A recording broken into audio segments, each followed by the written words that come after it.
guys, in today's video I want to talk about something that I feel like a lot of piano teachers sometimes overlook.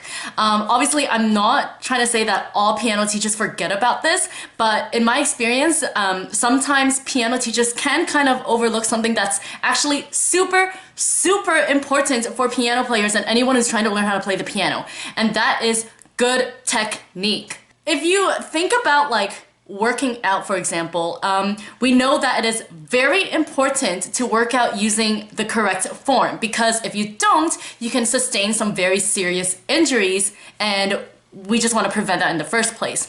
The same thing is actually true for the piano, believe it or not. If we don't play with proper or good technique, you can develop hand or wrist pain. Not only that, but there are muscles in your forearms that also control the movement of your fingers. And so if you're playing with improper technique, you can also develop issues there. Another thing that can happen is you can start to develop numbness and weakness in your fingers and your arms if you're not playing with proper technique, or if you're playing with too much tension. And you can also get like sore shoulders and like a sore neck. So if you're not playing with proper or good technique, over time, this can actually lead to a number of different problems. So today, I just want to focus on why it is important that you play with your fingertips when it comes to playing the piano.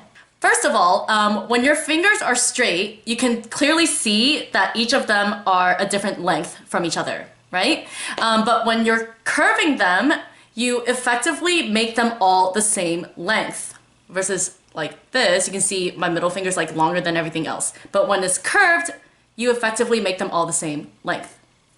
Okay, second, when you're playing with straight fingers like this, it's hard for your thumb to reach the keys. So a lot of times, like when I watch people playing with straight fingers like this, whenever they have to use their thumb, they do this awkward like slide into the piano keys. And like also the timing gets messed up because it takes time to do this in the first place. But obviously when you curve your fingers, it's much easier for your thumb to reach the keys, and that definitely eliminates that problem. Third, when you're playing with straight fingers, the tendency, like when you press the keys with straight fingers, is that like the first joint of your finger gets bent like this. I can't even do, okay, yeah. It gets bent inward like this. Okay, this is something that I see so often, and like, it's like definitely one of my pet peeves.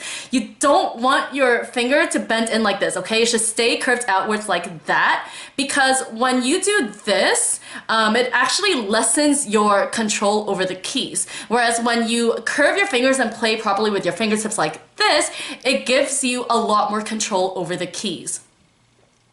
And lastly, the fourth point is, in a lot of pieces, you are required to either cross the other fingers over your thumb like this, or cross your thumb under your fingers like that. Okay? And obviously you can't really do that when your fingers are straight. Like it just doesn't really, like it doesn't work. I can't even like try to do it. Okay? When you're curving your fingers though, right, naturally your hand develops this arch here, which then makes it much easier for your thumb to cross under your other fingers, or for your other fingers to cross over your thumb. Okay, so those are kind of like the four main reasons why you should play with your fingertips. Now, I also want to say that like, if you're a very beginner, like this, playing like this is not really gonna get in the way.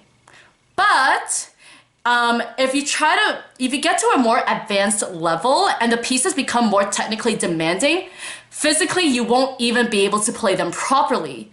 So in my point of view, why spend like so many years playing with bad technique and like bad habits that you'll have to correct later on anyway, right? Because like it's so much harder to correct and unlearn a bad habit when you've been doing it for years, and then try to learn a new and healthier habit. It just doesn't make sense to me. So for me, it's like, why not just develop the good habits right from the very start, right? So I really don't understand like why some piano teachers just kind of overlook technique and never ever talk about it with their students, because like in my point of view, I feel like that's partly doing a disservice to the students as well. Like fine, they can get away with it for like the baby songs or whatever, but then later they're gonna struggle so much more. It doesn't feel natural at first to play like this, and yes, it is hard to learn it at first, but it's still easier than, you know, having to start from scratch basically years down the road when you've been playing like this and all of a sudden you have to change to this. Like, I don't understand personally. So for me as like a teacher, I always make sure that my students play with good technique. I don't want them to be limited in the future and get frustrated later when they have to play more technically demanding pieces. And I also do not want them to sustain any injuries that come from playing with bad technique. But anyway, I hope you guys enjoyed this video and found it useful, especially if you are a piano player. Thank you so much for watching, and I will see you guys in my next video. Bye!